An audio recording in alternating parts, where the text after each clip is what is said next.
The hero in Baltimore is a mother who wanted to keep her son from becoming a victim. But what does it say when we are applauding this moment of possible sanity when her kid was out on the streets being part of the problem in the first place? President Obama got something right with regard to the Baltimore riots. The Iranians are getting better and bolder at playing war games, and plenty of people who make their election decisions based on jokes. I'm Ed Berliner. Toss out the fuzzy questions. Get to the point. This is the Hard Line for April 29th, 2016. Put it in gear with this snapshot. Go! Go! Look! Go! Don't give him a reason. No! Do not give him a reason. Do not give him a reason. Do not give him a reason. Listen to me. Do not give him a reason. We should make sure every police department in the country has body cameras to record interactions between officers on patrol and suspects. It's time to end the era of mass incarceration. We need a true national debate about how to reduce our prison population while keeping our communities safe. There are a few factors that have encouraged us, or we should not stop this, because we have a very creative and very dynamic team. We have a very strong engineering team, the production team, and in the meantime, being a leading TV company in the country, and particularly in this crisis situation, I think that's our major responsibility to at least inform the people.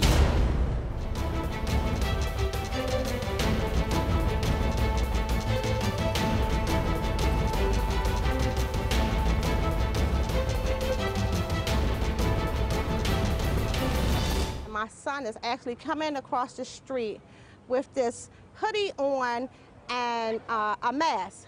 At that point, I just lost it. And he gave me eye contact. And at that point, not even thinking about cameras or anything like that. That's my only son. And at the end of the day, I don't want him to be a Freddie Gray. But to stand up there and vandalize police officers, get over here, that's not justice. Perhaps Baltimore needs more moms like that, willing to take matters into their own hands, literally, as she beat and berated her son for preparing to riot in the streets. Add to this a quiet Camden Yards with a fan-less baseball game and a 10 o'clock curfew that was not strictly enforced on night one. Are these the elements that will help to ratchet down the tension, calm a community crippled by violent protesters, or is this all just a momentary surface quiet that will only boil up again? Let's welcome to the Hard Line National Chairman for the National Black Police Association, Malik Aziz. Malik, pleasure to have you back on the show. Oh, I'm glad to be back, Ed. Malik, what does it say about a culture where we have to wait and watch for a mother to go out in the streets and basically berate her son, a son that potentially was about to become part of the problem and about to become part of a riot? What does that say about us? Yeah, I tell you what, she gets my vote for Mom of the Year. She reminds me of my mother. I wish we had more mothers like that to get out there and take control of a situation and not want them to be part of the problem.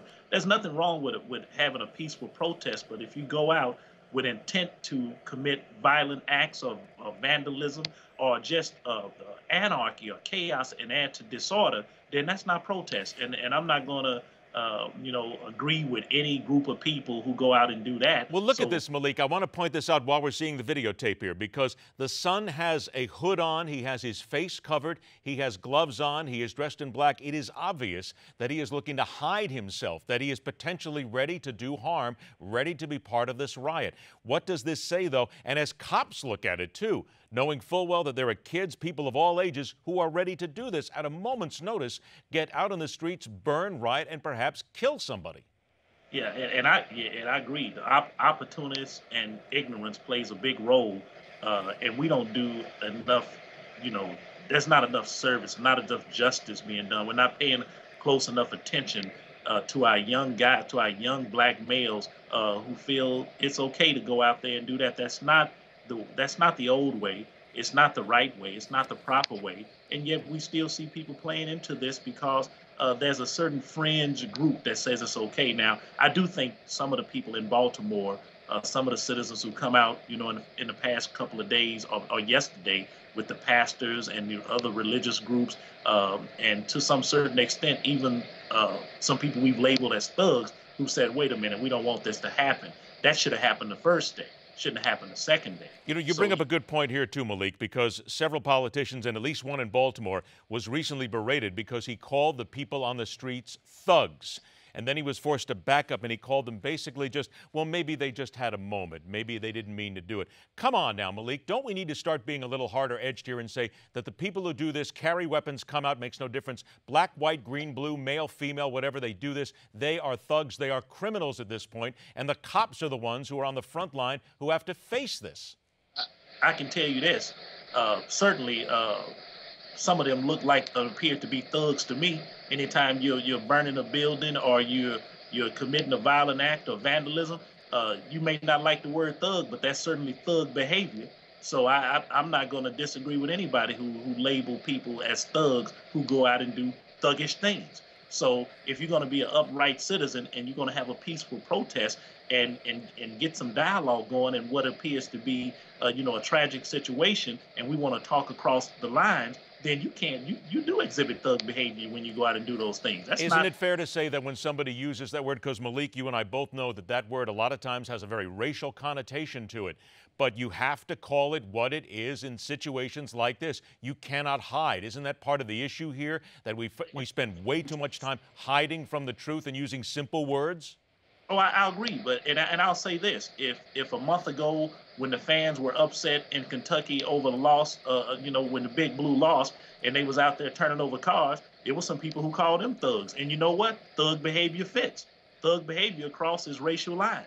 So if you're committing violent acts, if you're vandalizing property, doesn't belong to you, and committing chaos and disorder, thugs crosses racial lines. So it doesn't matter. What does this say then, Malik, though, to the cop on the beat? The black cop, the white cop, the female cop, the male cop, whatever, who has to face off against this, knowing full well that there is a swarm coming at them. They don't know who it is. They don't have time to sit there and think about, this might just be a couple of kids who got out of school a little bit early and they're upset about something. Don't the cops have to look at this as a threat, not only to the community, but to themselves as well?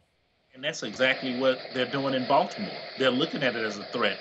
And it's so hard trying to get people to understand that these are not related. You can't come and commit a violent act or throw rocks or throw, steel pipes or things like that at police officers and not expect a police officer to take action, because those things can cause serious injury or even death. So police officers are going face to face with this.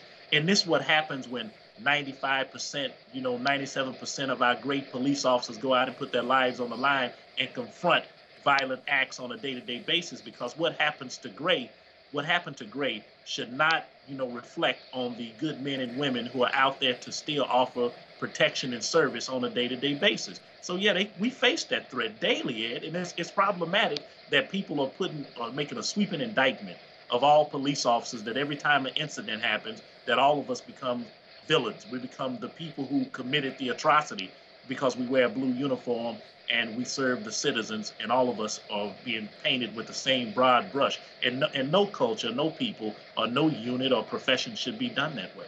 I have about a minute left here. It was in 1992 that the riots erupted in Los Angeles when the cops were acquitted in the Rodney King case. 1992 to 2016. Malik, it seems as if we haven't learned anything since 1992. Yeah, the LA riots was one thing, and I think it repeats itself. You can go back to even the Watts riots. We haven't learned any lesson when it comes to will rioting change the behavior. The only thing that we know can change the behavior is an open dialogue and transparency, and two sides willing to negotiate and compromise for a better future. For the places that we live. Rioting would never do that. It hasn't progressed anything that I've ever seen. And we're going to keep repeating these same lessons if we don't take one step back and say, let's talk to each other, let's work these things out. There's enough wrongs committed on both sides for us to take one foot forward. And we're just not doing that across the board. And maybe let's stop falling back on all the same old excuses and start to look for the real reasons why, at the core of why these things happen. Malik, it is always a pleasure to have you on the show, my friend. I'm certain we're going to talk about this. I know you're going to go to Baltimore later on this week, so I'll look forward to talking to you soon. Thanks so much. Thanks. Appreciate you. All right. Take care. We should also point out that the police in Baltimore, authorities there say on Friday, they are going to say something finally about why this happened and what happened in that police van. The Hard Line continues.